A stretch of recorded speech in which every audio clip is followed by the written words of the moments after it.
챗GPT의 개발사인 오픈AI의 샘 올트먼 CEO가 한국을 방문했습니다. 올트먼 CEO가 한국을 방문한 것은 이번이 세 번째인데요. 특히 이번에는 중국의 AI 스타트업인 딥시크에 충격이 있었던 이후에 나타난 첫 번째 방문이었기 때문에 행보가 더더욱 눈길을 끌고 있는 상황입니다. 이번에 샘 올트먼이 방문한 것의 표면적인 이유는 빌더랩의 참석이었습니다.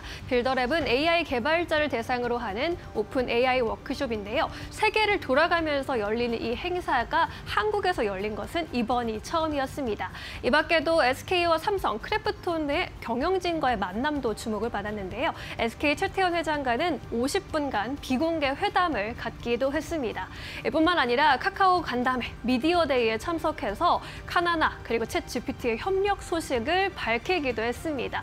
카카오의 경우에는 지난번에 미디어데이에서 카나나를 공개했는데 혁신은 없었다라는 평가를 받은 바 있습니다. 하지만 이번에 챗GPT와의 협력이 확실시되면서 기술력에 대한 리스크를 벗었다라는 평가를 받아가고 있는데요. 이러한 소식이 기대감으로 작용하면서 2월의 첫 거래일에 카카오의 주가가 크게 급등하기도 했는데 이런 소식이 확정되고 난 이후에는 오히려 주가가 또 하락 전환하는 모습 보이고 있습니다. 카카오에 대해서는 여전히 풀리지 않는 숙제들이 남아있기 때문입니다. 먼저 수급입니다. 올해 주차별 카카오 누적 매수 규모를 보시면 올해 들어서 외국인이 다시금 카카오를 순매도하고 있습니다. 기관도 역시 매도에 동참하고 있는 모습이고요. 그리고 실적도 리스크가 여전히 되고 있습니다. 네이버와 비교해 봤을 때 3개월 전에 그리고 현재 목표 주가, 네이버의 경우에는 실적 호조세와 함께 목표 주가가 오름세를 보이고 있는데 카카오의 경우에는 3개월 전 목표 주가 5만 1,000원대에서 현재 4만 9천 원대까지 오히려 하락하고 있는 상황이고요. 최근에 신한투자증권에서 카카오에 대한 목표 주가를 3만 9천 원으로 하향하는 리포트를 제시하기도 했습니다. 실적의 경우에는 23년을 저점으로 그래도 영업이익률 반등이 나타날 것이다라는 그러한 전망도 나오고는 있는데요. 4분기에도 저성장이 지속될 것으로 보이기 때문에 이번에 4분기 실적 발표에서 나오는 내용들에 따라서 향후 성장성을 판단할 필요가 있다라는 분석이 힘을 받고 있습니다. 카나나 챗GPT와의 본격적인 협업을 알린 이 상황에서 카나나가 얼마나 혁신적일지 앞으로 어떤 서비스를 보여줄지가 주가 향방의 관건이 될 것으로 보이고 있습니다. 지금까지 마켓무버 함께하셨습니다. 네, 이어서 오늘 시장에서 핫한 이슈를 하나하나 살펴보고 가도록 하겠습니다. 오늘도 두 분과 함께 해보도록 할게요. 지식인포의 박근호 이사, 이데일리온의 박정식 파트너 모셨습니다. 안녕하십니까? 안녕하십니까? 네, 안녕하세요. 네, 오늘은 두 분과 어떠한 이야기를 하면 좋을까요? 지금 바로 주제 공개해 보도록 하겠습니다. 오늘 절대 빼놓을 수 없는 기업입니다. 삼성전자인데요. 삼성전자가 이제 어느 정도 좀 악재를 반영한 것이 아닌가 하는 기대감 나오고 있습니다. 앞으로 주가가 반등 흐름을 가져갈 수 있을지 아니면은 큰 폭의 반등은 안 될 것 같은데 라고 또 생각하시는 분들도 있는데 먼저 박근호 이사님 어떻게 보고 계십니까? 잠시 뒤에 설명을 드리긴 하겠습니다만 넘어야 될 큰 산이 하나 있거든요. 좀 이따 말씀드리고 제 대답은 제한적이다. 상승이 제한적이다. 이렇게 말씀해 주셨습니다. 그렇다면 박정식 파트너님께서는? 네, 저도 뭐 상승은 제한적이지만 바닥은 나왔다라고 생각을 합니다. 그래서 아무래도 좀 시간이 필요하지 않을까라고 생각을 하고 있습니다. 그러면 똑같나요? 네. 상승 제한적이라고 보시는 걸까요? 왜냐하면 삼성전자는 시가총액이 크잖아요. 시장이 가야 되는데 우리나라 시장이 좀 쉽게 나아가지 못하고 있는 그런 형국이라서 상승은 삼성전자 가면 시장이 가는 거 아닌가요? 그렇게 봐도 되고 시장이 가면 삼성전자가 간다. 아니면 삼성전자가 가면 시장이 간다. 뭐 같은 원리 아닐까요?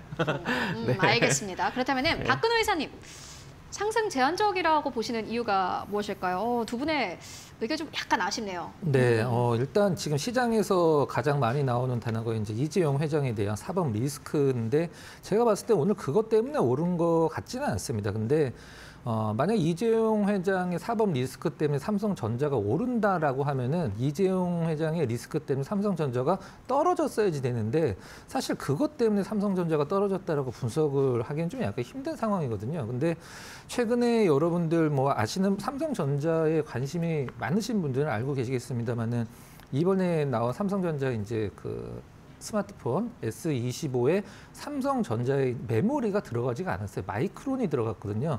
이거는 시장에서 왜 이렇게 많이 안 다루는지 그리고 이슈화가 안 되는지 저는 좀 약간 의아스럽긴 한데 삼성전자는 이제 그 사업 부분이 크게 보면 두 개가 있죠. 예전에 굉장히 많았었는데 스마트폰이랑 가전은 이제 묶어서 DX라고 얘기를 하고 이제 반도체는 DS라고 하죠. 근데 이 두 쪽의 어떤 그 수장이라고 해야 될까요?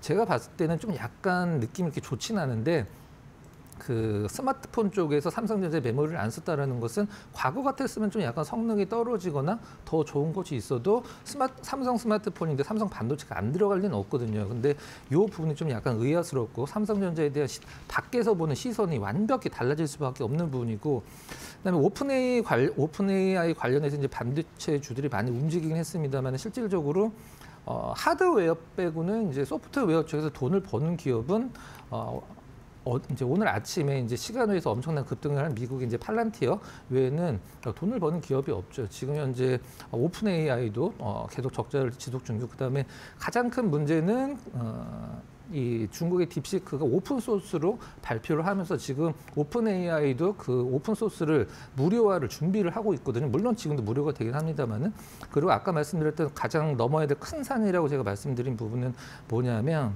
2월 18일로 지금 예고가 돼 있죠.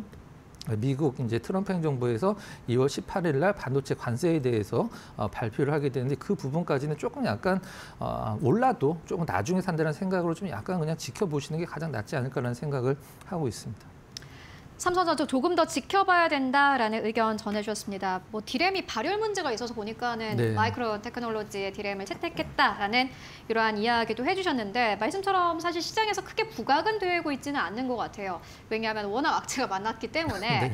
사실 삼성전자 그 자체만의 경쟁력에 대해서는 아직도 물음표가 가는 것은 사실입니다만은 앞서서 이야기해 주셨던 이재용 회장의 산업 리스크는 어느 정도 해소가 됐습니다. 어느 쪽에 무게를 두면서 시장 트레이딩을 하면 좋을지 저희가 질문을 던졌더니 박근호 이사님께서는 조금 더 지켜보자라는 의견 전해주셨고요. 박선희 파트너님 들어볼까요? 네. 삼성전자가 이제 최근에 나온 호재가 3가지가 있습니다. 첫 번째가 지금 이제 나왔다시피 이제 무죄 판결 그것이고요. 그 다음에 두 번째가 HBM3 8단 제품이 엔비디아의 승인을 받았다는 거.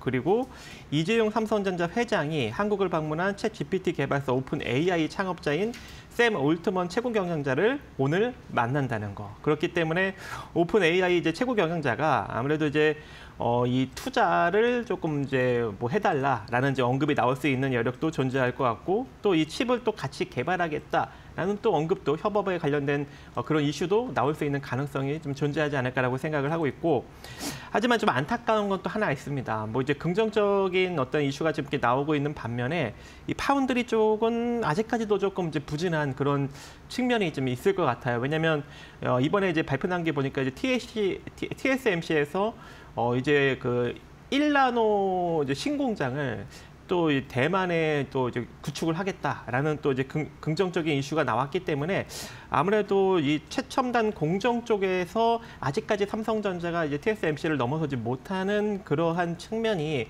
지금 계속적으로 불거지고 있기 때문에 파운드리 부진은 아무래도 좀 계속적으로 진행될 수 있는 여력 이제 그런 것들로 이제 비추어 보았을 때 그래도 이제 긍정적인 이슈가 이제 3가지나 나왔다 보니 삼성전자 같은 경우에는 5만 원대를 쉽게 무너뜨리지 않을 것으로 보이고 하지만 이제 그대로 이제 상승력이 나타나려면 지수가 상승력이 나와야 되는데 지수도 그렇게 지금 갈 수 있는 그런 글로벌적 형국이 아니다 보니 기술적으로 대략 한 5만 8천 원 정도 수준에서 5만 원 사이의 등락을 좀 거듭하지 않을까라고 생각을 하고 있습니다.